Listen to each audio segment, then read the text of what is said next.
হেমায়তপুর নামে একটা গ্রাম ছিল, যেখানে খরার কারণে পুকুরের সব পানি শুকিয়ে যায়।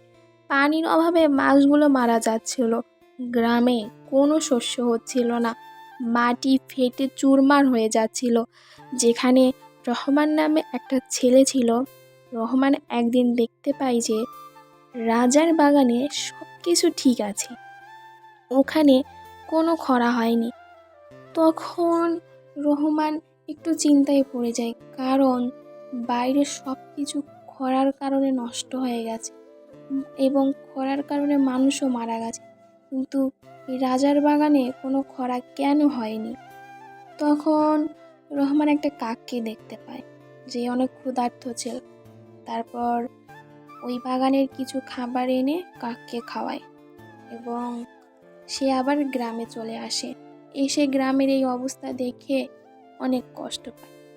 রহমানের বউ লতা ঘরে বসেছিল, তখন রহমান আসে।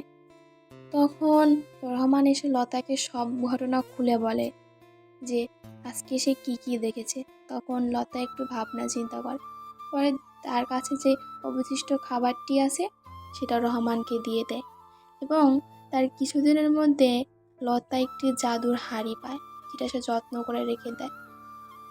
রহমানের ছেলে সূর্য অনেক অসুস্থ হয়ে যায় এবং রহমান ও লতা অনেক কান্নাকাটি করতে থাকে এবং উপরওয়ালার কাছে সাহায্য চায়, বলে তার সন্তানকে যেন সুস্থ করে দেয়, এবং তাই হয়।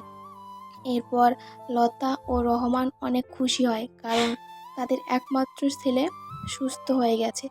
এরপর রহমান রাজার কাছে যায় এবং তাকে বলে এই খরা ঠিক করে দিতে, কারণ রহমান জানতে পারছে এই রাজা আর রানী এই খরার মূল কারণ।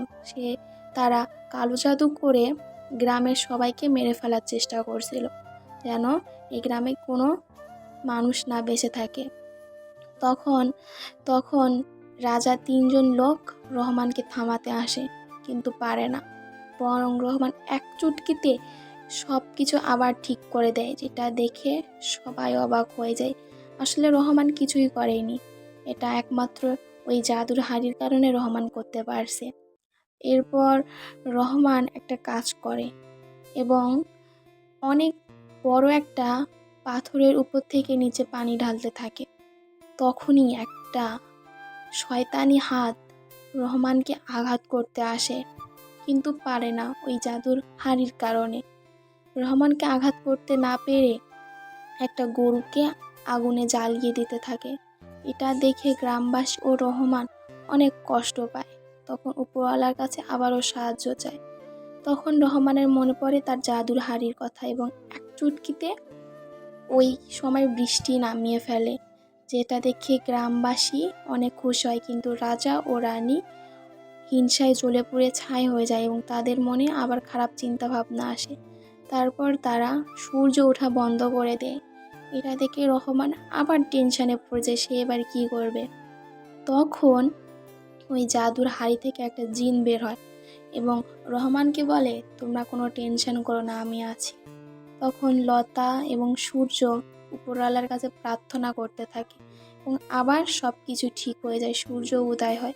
শেষে ওই জিন রহমানকে কিছু শক্তি দিয়ে ওখান থেকে চলে যায় এবং আস্তে আস্তে রহমানের ছেলে সূর্য বড় হতে থাকে এবং তারা বাপ বেটা মিলে ওই গ্রাম শাসন করে।